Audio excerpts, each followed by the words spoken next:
ابھی تم کہتے اللہ کا دوست بننا بڑا مشکل ہے. کوئی مشکل نہیں، سارا اوزار تمہارے پاس ہے. آگے فرماتے ہیں وَمَا تَقَرَّبَ الْعَبْدُ إِلَيَّ بِشَيْءٍ أَفْضَلَ مِمَّا افْتَرَضْتُ عَلَيْهِ. سب سے زیادہ انسان جو میرے قریب آتا ہے وہ فرائض کے ذریعے سے. سب سے زیادہ میرے پیارے بھائیوں، آپ تو وقت لگائی ہوئی ہے ساتھ.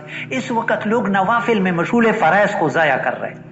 نوافل میں مشغول ہے، فرائض کو ضائع کر رہے ہیں. آنکھوں دے کا حال بیان کرتا ہوں. ابھی رمضان میں عمرے پر گیا تھا، جہاز میں 250 آدمی تھے، 5 نے بھی نماز نہ پڑھی. حالانکہ فضائل حج میں مولانا زکریا صاحب نے لکھا ہے کہ ابو بکر وراق شیخ المشائخ ہے. راستے پر جاتے ہوئے حج کے لیے، پہلے زمانے کی بات ہے، بہت پہلے قافلے جاتے تھے. راستے میں کہا مجھے واپس کر دو، مجھ سے 700 کبیرہ گناہ ہو گئے. کتنے؟ لوگ حیران ہو گئے کہ 700 کبیرہ گناہ تو ایک بڑے شرابی چرس آدمی سے بھی نہیں ہوتا، یہ تو شیخ المشائخ ہے. آپ خود فضائل حج میں دیکھیں مولانا زکریا صاحب. پتہ چلا کہ جماعت کی نماز رہ گئی. وہاں مولانا زکریا صاحب نے لکھا ہے کہ ایک روایت اگرچہ زیادہ مشہور نہیں لیکن ہے کہ جماعت سے رہنا اتنا گناہ ہے جیسے 700 کبیرہ گناہ. میں خود کو 8 میں امام ہوں، یقین کو خدا پاک کی قسم. ظہر میں میرے ساتھ جتنے لوگ نماز پڑھتے 2 سے اکیلا پڑھتے، 10 روپے کا نقصان بھی نہیں سمجھ. حج کو چھوڑ دیا. ابھی لوگ عمرے کے لیے جاتے ہیں، فرض نماز قضا کرتے ہیں، ہاری بھی پہنتے کہ ہم نے ہزاروں عمرے کرو، ایک فرض کی کمی پورا نہیں کر سکتے. نفلی صدقے کرتے ہیں. ناراض نہ ہو جائیے، عبد الوہاب صاحب سے بتاتے ہیں کہ کبھی کبھی بیان کرو، بہنوں کا میراث میں حصہ ہے، اس پر آنکھیں بند کر دی ہے اور تسبیح زیادہ. ہاں میرے استاد تھے کسی سے، تقی عثمانی صاحب اس کے شاگرد تھے بہت بڑے، مولانا سلیم اللہ خان صاحب بھی اس کے شاگرد تھے، منگورہ میں تھے، دیوبند کے آدمی. وہ کسی کہ تمہارے ساتھ بہنوں کا حصہ ہے، وہ کہتے ہیں بہنوں کو کس نے حصہ دیا؟ یہ خالص کافر بن گیا. نہ دینے سے گناہگار ہے، کس نے دیا؟ یہ تو قرآن کے سے انکار ہے. کوئی اس کو گناہ نہیں سمجھتے. فرائض اہم ہے. مولانا یوسف رحمہ اللہ کے کاپی سے عبد الوہاب صاحب بیان کرتے تھے کہ ایک آدمی 2 روپے کا زکوٰۃ ادا کرتا ہے. کتنا؟ یہ رائمنڈ کے ممبر پر، اور 2 روپے زکوٰۃ فرض ادا کیا.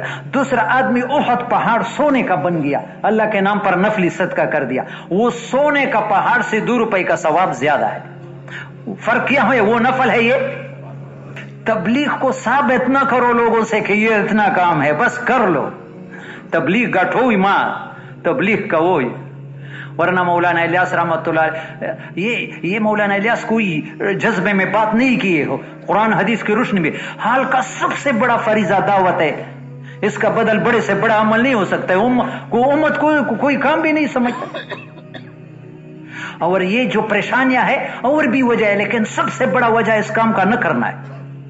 ایک اللہ تنفروا یعذبکم عذابا علیما 2 تفسیروں میں دیکھا ہے.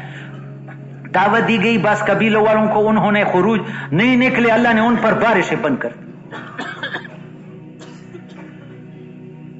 نہ نکلنے کی وجہ سے. اور ابو داؤد شریف میں حدیث ہے ایک آدمی اللہ کے راستے میں نکلا بھی نہیں.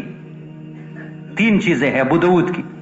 خود نہیں نکلا، دوسرے کو نکالنے کا ذریعہ بندہ دوسرے کو بھی نہیں نکالا، اور تیسرا ایک آدمی اللہ کے راستے میں گیا تھا محلے میں، اس کے گھر کا بھی خیر نہیں لائے. میرے پیارے بھائیو مجھے معاف کر دو، میں حدیث اپنے طرف سے بیان نہیں کرتا ہوں، بات پکی ہے، چاہے مجھے مکشناسی نہیں ہے، لیکن 3 چیزوں میں سے ایک بھی نہیں کیا. یہ حضرت محمد صلی اللہ علیہ وسلم کا فتویٰ ہے. اس آدمی پر مرنے سے پہلے بڑی مصیبت آئی، نہ خود نکلا نہ دوسرے کو تیار کیا.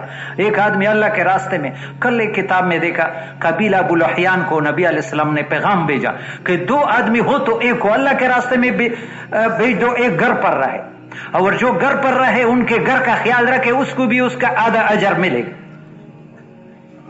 جو نکلا ہے اس کی ضرورتوں میں لگ جائے تو وہ بھی محروم نہیں. نمبر 1. ہاں تو حدیث میں ہے کہ سب سے زیادہ انسان جو اللہ کے قریب ہوتا ہے وہ فرائض